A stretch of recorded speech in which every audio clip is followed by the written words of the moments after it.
Shalom, amados hermanos, y bienvenidos a nuestro segmento Salmos, el poder de Dios fluyendo a través de mí. Y esta semana vamos a estudiar el Salmo 14, un salmo sumamente poderoso y ya van a ver por qué.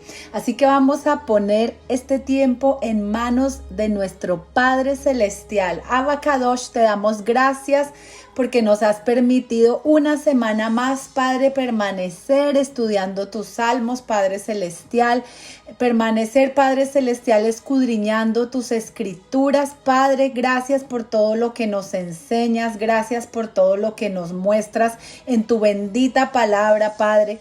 Te pedimos, mi Dios, que sigas abriendo los ojos de nuestro entendimiento, que nos sigas guiando a través de tu espíritu a toda verdad, Padre, porque tú eres el que adiestra nuestras manos para la batalla, Padre Celestial. Eres tú el que nos fortalece, eres tú el que nos da la sabiduría de lo alto, Padre. Te bendecimos en el poderoso nombre de Yeshua HaMashiach. Amén y amén. Bueno, aquí en este Salmo 14 vemos que el rey David compuso dos canciones muy similares, que son precisamente el Salmo 14 y el Salmo 53.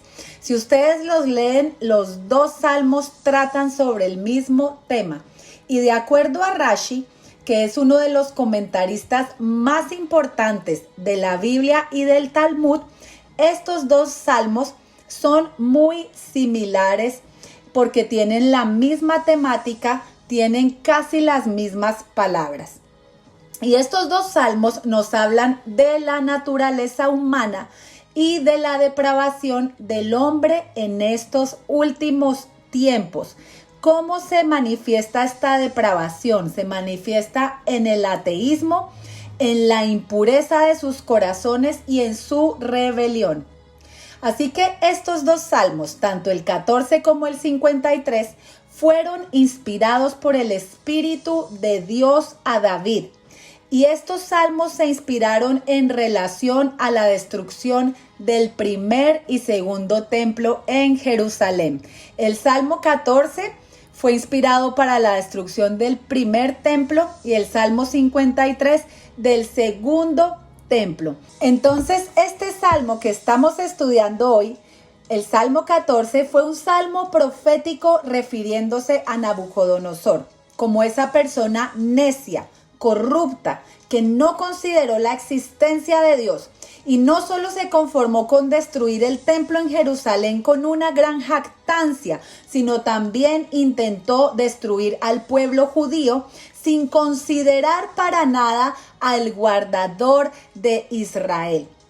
El Salmo 53, que posee la misma temática y casi las mismas palabras, tiene que ver con otro hombre necio y corrupto que hizo lo mismo que Nabucodonosor, pero con el segundo templo. Y este hombre fue Tito Vespasiano. Así que vamos a leer qué es lo que dice este salmo. Al músico principal, Salmo de David. Dice el necio en su corazón, no hay Dios. Se han corrompido, hacen obras abominables. No hay quien haga el bien. Adonai miró desde los cielos sobre los hijos de los hombres para ver si había algún entendido que buscara a Dios. Todos se desviaron, a una se han corrompido. No hay quien haga lo bueno, no hay ni siquiera uno. No tienen discernimiento todos los que hacen iniquidad y que devoran a mi pueblo como si comiesen pan y a Adonai no invocan. Ellos temblaron de espanto, porque Dios está con la generación de los justos. Del consejo del pobre se han burlado, pero Adonai es su esperanza. Oh, que de Sión saliera la salvación de Israel. Cuando el Eterno hiciere volver a los cautivos de su pueblo, se gozará Jacob y se alegrará Israel. El apóstol Pablo nos da una magnífica descripción de cómo un hombre puede llegar a convertirse en una persona corrupta que no le interesa hacer el bien y que piensa que Dios no existe, que nunca tendrá que dar cuenta de sus acciones. Y esto ocurre precisamente por la falta de agradecimiento y de honra a Dios. Cuando alguien no le da el lugar a Dios que le corresponde en su vida, cuando esta persona se llena de orgullo y de vanagloria, se hace sabio en su propia opinión. Y entonces, ¿qué es lo que pasa? Que estas actitudes desatan muerte en la vida del ser humano. Miren lo que nos dice el apóstol Pablo en Romanos 1 del 18 al 23. Porque la ira de Dios se revela desde el cielo contra toda impiedad e injusticia de los hombres que detienen con injusticia la verdad. Porque lo que de Dios se conoce les es manifiesto, pues Dios se lo manifestó. Porque las cosas invisibles de Él, su eterno poder y deidad, se hacen claramente visibles desde la creación del mundo, siendo entendidas por medio de las cosas hechas, de modo que no tienen excusa. Pues habiendo conocido a Dios, no le glorificaron como a Dios, ni le dieron gracias, sino que se envanecieron en sus razonamientos y su necio corazón fue entenebrecido. Profesando ser sabios, se hicieron necios y cambiaron la gloria del Dios incorruptible en semejanza de imagen de hombre corruptible, de aves, de cuadrúpedos y de reptiles. Entonces miren qué tremendo, como estas personas se han enorgullecido, se han llenado de tanta jactancia y arrogancia. Estas personas dicen en su corazón, no hay Dios. Todos ellos se han corrompido porque hacen obras abominables. No hay quien haga el bien. Y la palabra en hebreo para esa palabra necio, porque este primer versículo nos dice el necio en su corazón. Esa palabra necio en hebreo es naval. Y esta palabra significa insensato, perverso, loco, tonto, ruin, villano, incapacitado mental. Y esta precisamente nos trae a memoria una historia que se encuentra en Primera de Samuel 25. Resulta que después de que David había salido de la cueva cuando lo estaba persiguiendo el rey Saúl, él envió a 10 hombres a la casa de este hombre Nabal, que era un hombre muy rico, y él lo envió para pedirle que les mandara todo lo que él pudiera, provisiones, cosas así, ¿verdad? Y cuando llegaron estos jóvenes enviados por David y le dijeron a Nabal estas palabras, Nabal le dijo a los jóvenes que David había enviado, ¿quién es David y quién es el hijo de Isaí? Muchos siervos hasta hoy que huyen de sus señores. ¿He de tomar yo ahora mi pan, mi agua y la carne que he preparado para mis esquiladores y darla a hombres que no sé de dónde son? Así que cuando los jóvenes de David se devuelven y le dan este mensaje a David, David se enfurece y les dice, cíñase cada uno con su espada. Y también David ciñó su espada y subieron junto con él 400 hombres y iban precisamente a acabar con Nabal y con todos sus criados y con toda su gente, ¿verdad? Pero uno de los criados le dio aviso a Abigail, la mujer de Nabal, diciéndole, he aquí, David envió mensajeros del desierto que saludasen a nuestro amo y él los ha zaherido. Y aquellos hombres han sido muy buenos con nosotros y nunca nos trataron mal, ni nos faltó nada en todo el tiempo que anduvimos con ellos cuando estábamos en el campo. Fueron como un muro para nosotros de día y de noche, todos los días que hemos estado con ellos apacentando las ovejas.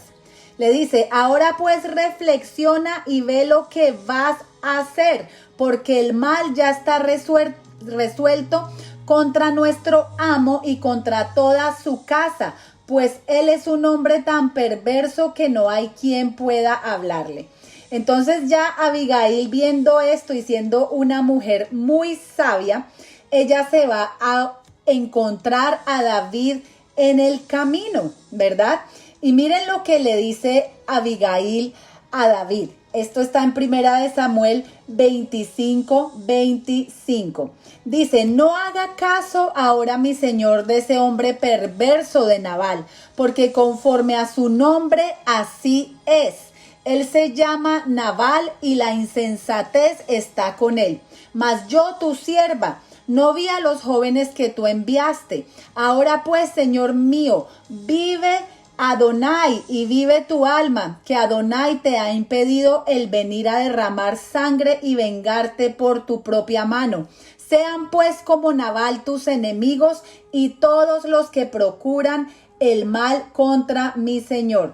Así que vemos aquí que este hombre Nabal, haciéndole honor a su nombre, era un hombre bastante necio. Y su esposa salvó a toda esa gente de que hubiera habido una masacre terrible. Así que más adelante vemos que David escuchó las palabras de esta mujer y él no fue a derramar la sangre de este hombre y de todos sus criados. Pero Dios mismo tomó venganza, porque en el versículo 38 nos dice que el Señor hirió a Nabal y éste murió. Así que este es el nombre que reciben aquellos quienes se hacen sabios en su propio entendimiento y no reconocen a Dios. Aquellos que le niegan, aunque la Escritura dice que los cielos cuentan la gloria de Dios y el firmamento anuncia la obra de sus manos. La persona que se atreve a negar la existencia de Dios es un pobre necio que está ciego. Sabemos que los malvados son controlados por su corazón y no tienen ningún control sobre sus pasiones. Y como no tienen ningún interés de controlarlas, sino que quieren vivir la vida loca, entonces se justifican diciendo no hay Dios. ¿Por qué? Porque de esa manera aquietan su conciencia, pensando que nadie les va a pedir cuentas de sus actos abominables. Y precisamente esto es lo que le sucedió a Nabucodonosor.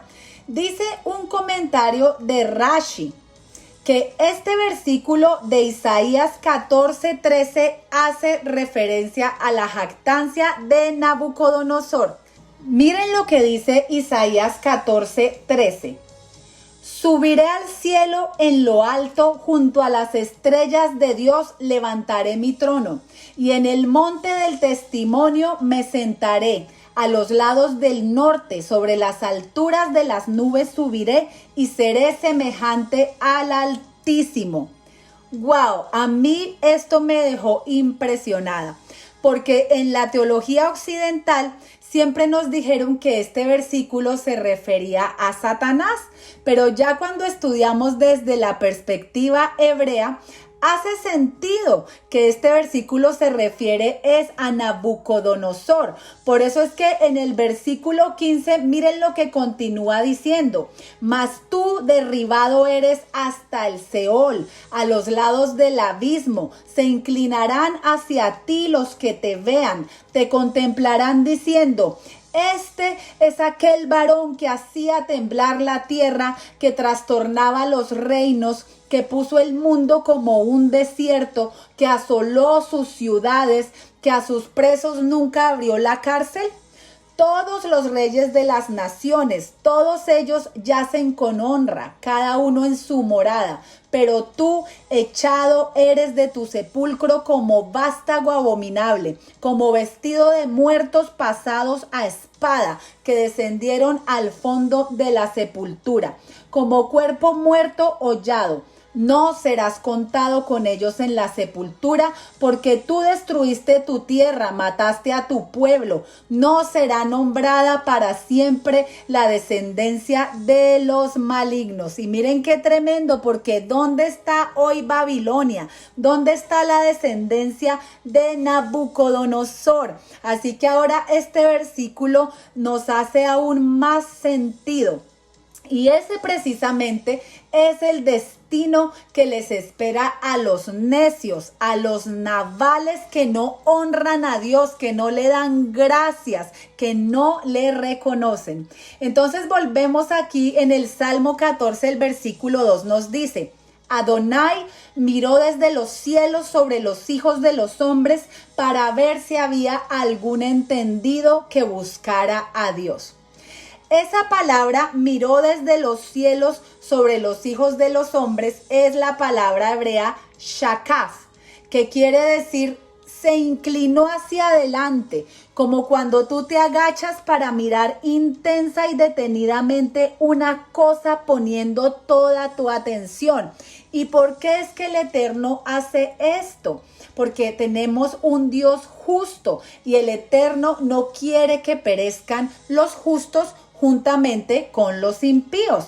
Recordemos la historia de Sodoma y Gomorra, cuando Dios le dice a Abraham que va a destruir Sodoma y Gomorra, y Abraham empieza a interceder por ese pueblo, le empieza a decir, pero si hay 40 justos, si hay 30 justos, ¿verdad? Hasta que baja a los 10. Y esto está en Génesis 18:32. Dice, y volvió a decir, no se enoje ahora mi Señor, si hablare solamente una vez, quizás se hallarán allí 10. Y el Eterno le responde, no la destruiré por amor a esos 10. Sabemos que nuestro Dios es un Dios justo, que Él no castiga a ciegas. Él no mandará como un tirano una masacre indiscriminada. No, allí en este relato de Sodoma y Gomorra vemos esa manera tan cuidadosa en que la justicia divina contempla el pecado antes de tomar venganza. Y sabemos que el Eterno es paciente, que Él es misericordioso, que Él espera que sus hijos se arrepientan de todo corazón. El Eterno no quiere que el justo perezca junto con el malvado. El versículo 3 nos dice, todos se desviaron, a una se han corrompido. No hay quien haga lo bueno, no hay ni siquiera uno. Y esta palabra desviarse es la palabra hebrea sur, que quiere decir apartarse, retractarse, abolir, voltear el rostro. Y esto hace referencia a que ninguno de los soldados de Nabucodonosor hicieron lo que es debido. ¿Y qué es lo que es debido? Es protestar cuando hay una injusticia. Ellos, ¿qué hicieron? Voltearon su rostro ante la injusticia que se estaba cometiendo. Por eso se volvieron abominables y podridos. Miren que Martin Luther King dijo una frase en la que tenemos que reflexionar. Él dijo, no me preocupa el grito de los violentos, sino el silencio de los buenos. Y esto es muy importante porque vimos en el versículo anterior que Dios se agacha a examinar, a ver si hay algún justo que se levante, algún justo que clame, que haga actos de bondad para traer la luz a un mundo que está en tinieblas. Pero lamentablemente las personas buenas están dominadas por el miedo o por la comodidad o están simplemente indiferentes a todo lo que está sucediendo, a las injusticias. ¿Y qué pasa? Que esto nos convierte en cómplices de la injusticia. Y cuando tú no abogas por la viuda, por el pobre, por el necesitado, ¿qué sucede? Que nuestras conciencias se van cauterizando y perdemos el discernimiento. ¿Qué es el discernimiento? Es la capacidad que el Eterno nos dio a cada uno de nosotros para distinguir entre lo que está bien y lo que está mal. Y Pablo nos da una descripción exacta en Romanos 3:10. Nos dice, no hay justo ni aún uno, no hay quien entienda, no hay quien busque a Dios. Todos se desviaron, a una se hicieron inútiles. No hay quien haga lo bueno, no hay ni siquiera uno. Sepulcro abierto es su garganta, con su lengua engañan. Veneno de áspides hay debajo de sus labios. Su boca está llena de maldición y de amargura. Sus pies se apresuran para derramar sangre. Quebranto y desventura hay en sus caminos y no conocieron camino de paz. No hay temor de Dios delante de sus ojos.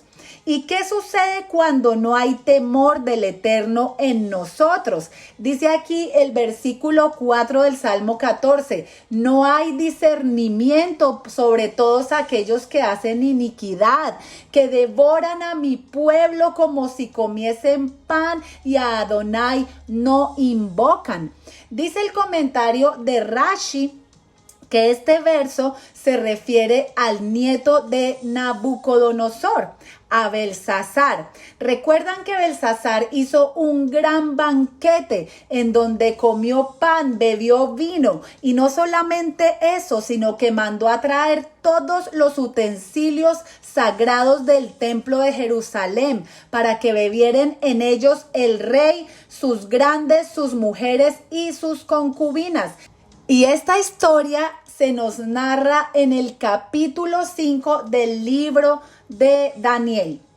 Entonces, esta fiesta que hizo Belsasar fue inspirada precisamente en un cálculo erróneo que él tuvo sobre el fin de los 70 años profetizados del exilio judío en Babilonia. ¿Qué pasó? Que él sabía de la profecía y ya habían pasado los 70 años. Y él pensó que como no había sucedido nada, que ya se había cumplido el tiempo y la redención del pueblo de Israel no había llegado, él asumió que esa redención nunca llegaría. Les pasó algo muy similar a lo que estábamos estudiando esta semana en la porción Kitizá, que dice que el pueblo estaba esperando que Moisés bajara en 40 días, pero como se demoró un poquito más, ya ellos dijeron, este no va a volver, este no va a venir, e hicieron el becerro de oro. Así que eso mismo hizo este hombre Belsasar. Él se regocijó en que la redención del pueblo de Israel no había llegado y estaba feliz por la nueva oportunidad que se le presentaba de devorar al pueblo del Eterno sin ninguna restricción. Entonces aquí podemos ver que el odio a Dios y la corrupción de la vida son las fuerzas motrices que producen la persecución.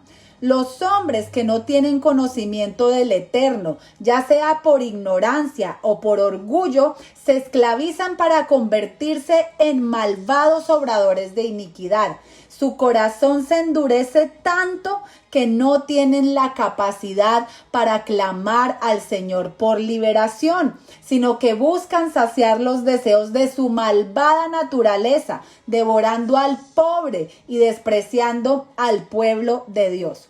Proverbios 30:11 nos dice, hay generación que maldice a su padre y a su madre no bendice. Hay generación limpia en su propia opinión, si bien no se han limpiado de su inmundicia. Hay generación cuyos ojos son altivos y cuyos párpados están levantados en alto. Hay generación cuyos dientes son espadas y sus muelas cuchillos para devorar a los pobres de la tierra y a los menesterosos de entre los hombres. El versículo 5 del Salmo 14 nos dice, ellos temblaron de espanto porque Dios está con la generación de los justos. Y aquí David vio proféticamente que el tiempo llegaría cuando Dios les daría su merecido a estos malvados. Y miren que eso mismo fue lo que le sucedió al nieto de Nabucodonosor. Le llegó su hora de dar cuentas. Y nos dice el versículo 5 del capítulo 5 del libro de Daniel. Dice, en aquella misma hora aparecieron los dedos de una mano de hombre que escribía delante del candelabro sobre lo encalado de la pared del palacio real. y el rey veía la mano que escribía. Entonces el rey palideció y sus pensamientos lo turbaron y se debilitaron sus lomos y sus rodillas daban la una contra la otra. Él mandó a llamar magos y adivinos que le descifraran el escrito, pero ninguno podía descifrar aquel escrito. Hasta que alguien le dijo: ¿te acuerdas de Daniel, ese hombre que sirvió a tu padre, que era muy sabio? Entonces allí él manda a llamar a Daniel. Y miren lo que le dice Daniel en el versículo 18, que esto es una confirmación de que ese verso que acabamos de leer en Isaías 14:13 se está refiriendo a Nabucodonosor. Miren lo que dice: el Altísimo Dios, oh Rey, dio a Nabucodonosor tu padre el reino y la grandeza, la gloria y la majestad, y por la grandeza que le dio, todos los pueblos, naciones y lenguas temblaban y temían delante de él. Miren cómo dice: oh, tú que hacías temblar a las naciones. Ahí está. A quien quería mataba y a quien quería daba vida. Engrandecía a quien quería y a quien quería humillaba. Mas cuando su corazón se ensoberbeció y su espíritu se endureció en su orgullo, fue depuesto del trono de su reino y despojado de su gloria. Miren qué tremendo confirmación de ese versículo de Isaías 14:13. Y dice el versículo 21: y fue echado de entre los hijos de los hombres, y su mente se hizo semejante a la de las bestias, y con los asnos monteses fue su morada. Hierba le hicieron comer como a buey, y su cuerpo fue mojado con el rocío del cielo, hasta que reconoció que el Altísimo Dios tiene dominio sobre el reino de los hombres y que pone sobre él al que le place. Y tú, su hijo Belsasar, no has humillado tu corazón sabiendo todo esto, sino que contra el Señor del cielo te has ensoberbecido e hiciste traer delante de ti los vasos de su casa, y tú y tus grandes, tus mujeres y tus concubinas, bebisteis vino en ellos. Además de esto, diste alabanza a dioses de plata, oro, de bronce, de hierro, de madera y de piedra, que ni ven, ni oyen, ni saben, y al Dios en cuya mano está tu vida y cuyos son todos tus caminos, nunca honraste.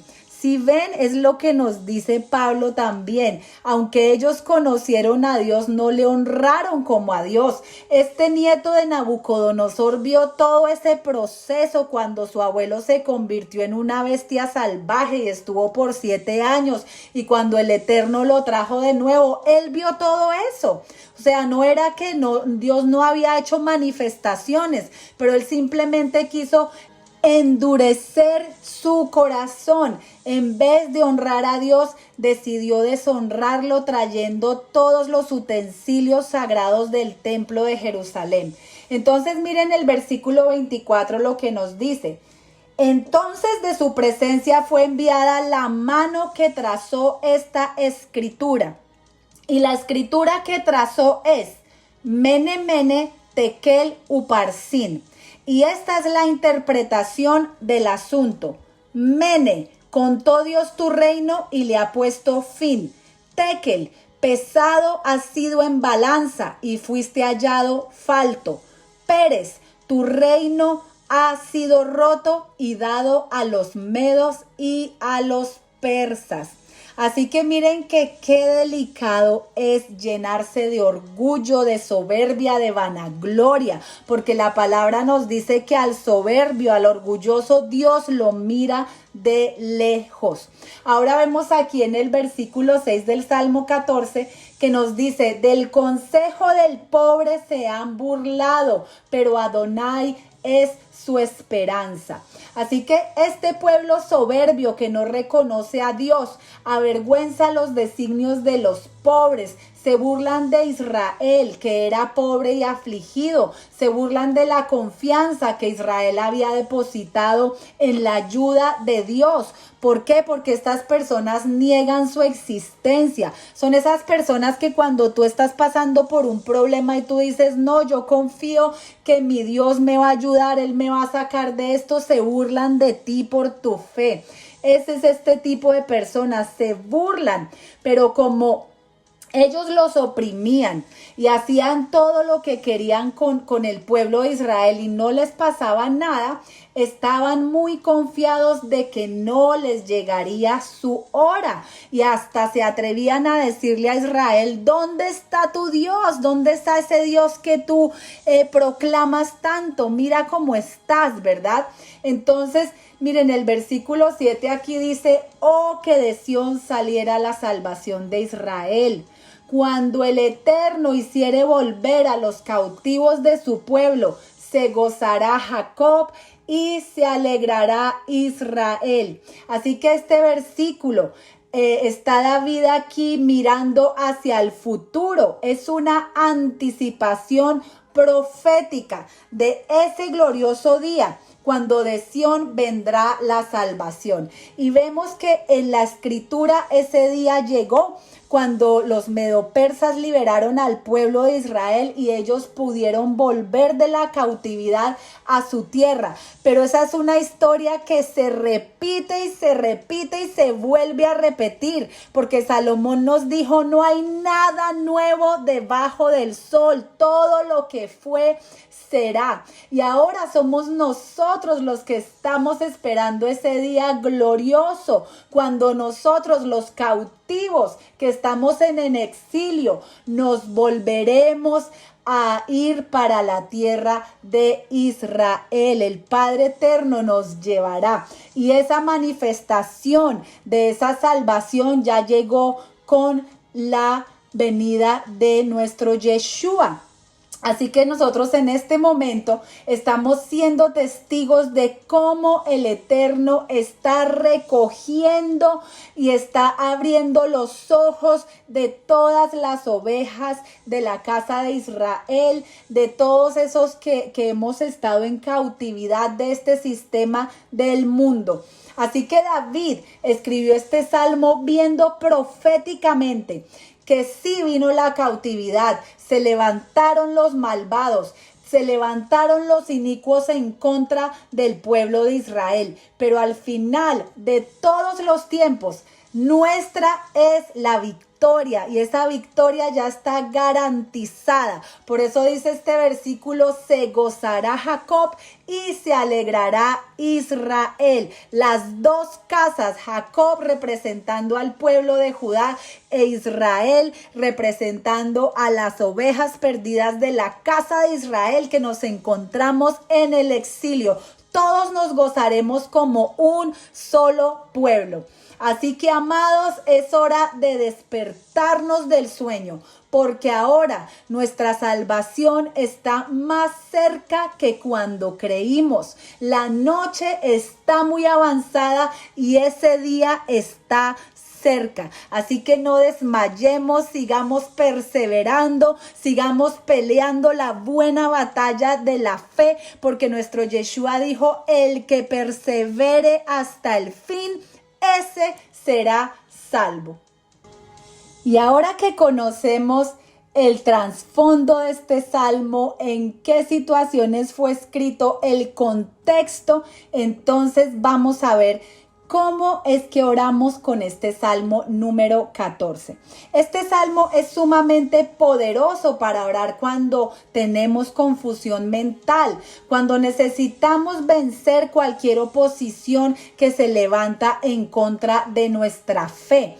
También es muy poderoso para protegernos de los nabales, de esos necios que actúan como si Dios no existiera, para que una situación negativa cambie.